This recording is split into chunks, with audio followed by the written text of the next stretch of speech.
Okie doke.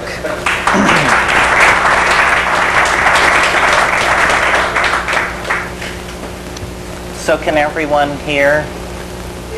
Yes? Yes? Good. Okay, well, we'll strive to maintain a certain level of formality, although this is definitely an in-house family get-together. I always say every time I'm at Will's that this feels like the home congregation. This is where we can let our hair down even when we speak from the pulpit.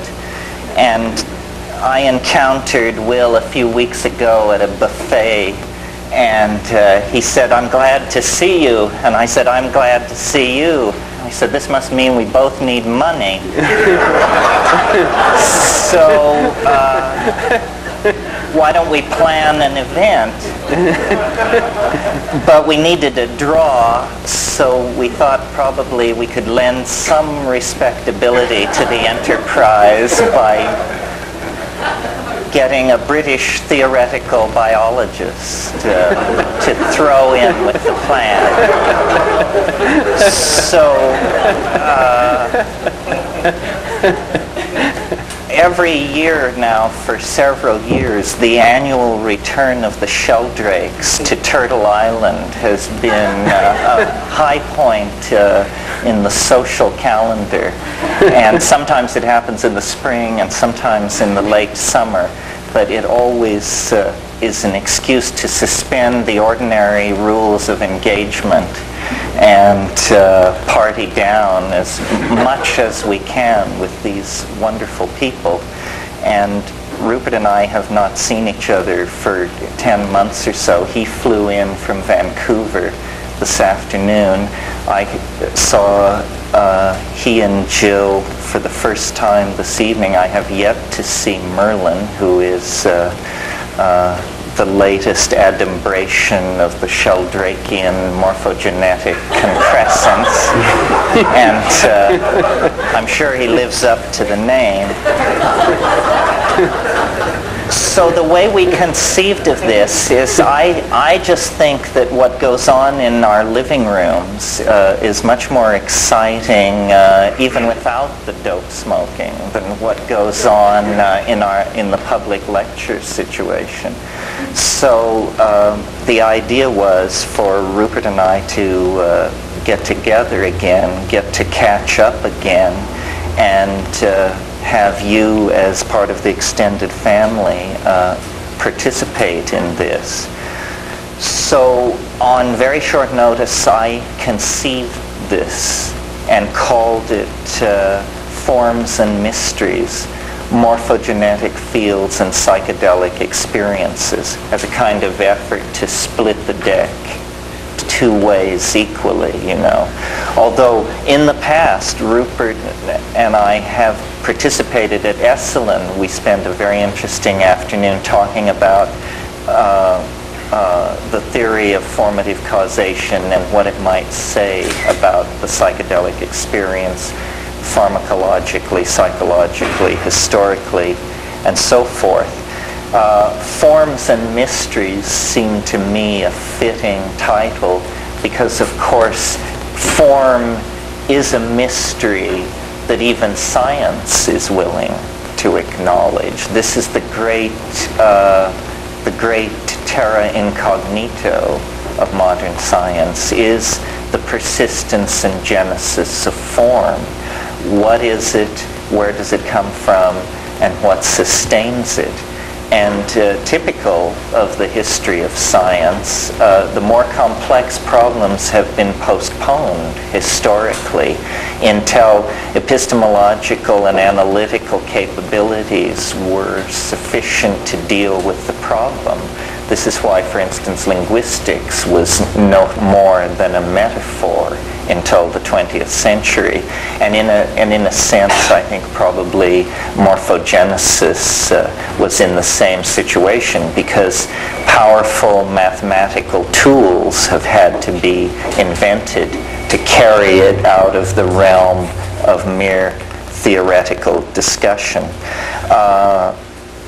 Rupert has been, I think, the most radical of all the people who have proposed a revisioning of causality, and by extension the domain of science, what it is able to claim as its purvey. And I think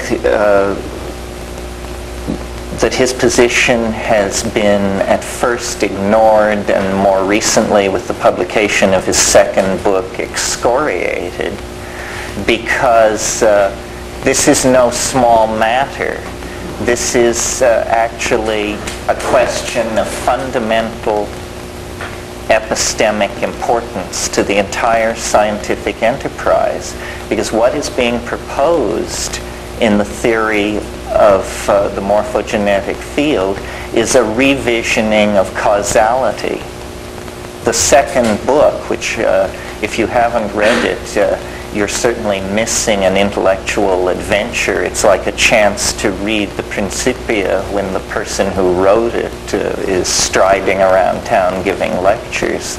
It's really a rare intellectual adventure. I haven't known that kind of excitement reading theoretical biology since discovering L.L. White when I was a kid. But what is being proposed is a fundamental revisioning of how events happen in the world. And very fundamental to the performance of science is the notion of experiment. And experiment rests on the relatively unexamined concept of the restoration of initial conditions. Well, the Sheldrakean cosmos would play havoc with the notion of the restoration of initial conditions, because what it is saying is that the universe is a steadily accreting and self-defining set of interlocking habits, and that that slices into this waveform interference pattern of habit are therefore necessarily going to be time dependent. In other words, it looks different at each point in its history. It makes it very hard, therefore, to see how in an atmosphere like that, ordinary science can be prosecuted at all.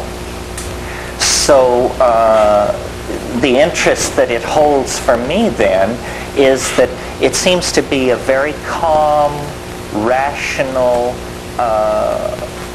attentive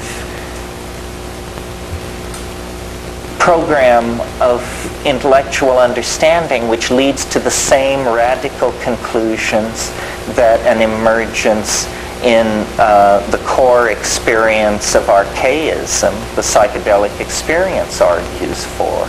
In other words, that all our intellectual constructs are in fact built on shifting sands, and all knowledge is provisional at this stage in the epistemic enterprise. It doesn't mean that a more epistemically grounded knowing is not possible. It merely means that up to this point, it has not occurred. Science's claim to fulfill this function is now in serious trouble. It actually has been in some areas since the elaboration of quantum physics in the 20s, but Sheldrake is coming at it not from a realm of extremely arcane mathematical modeling, but in the biological realm, with a model which is both simultaneously true to felt experience and confounding to the scientific paradigm as it has been waged since Bacon, essentially. So Rupert is with us tonight. He will tell you, I hope, the state of the art in terms of experiments and the public dialogue that attends these things, because make no mistake about it, the overturning of a scientific paradigm is a political act, and it has to do with reputations and tenure and publication and people who have built their lives defending something that they now see under severe attack.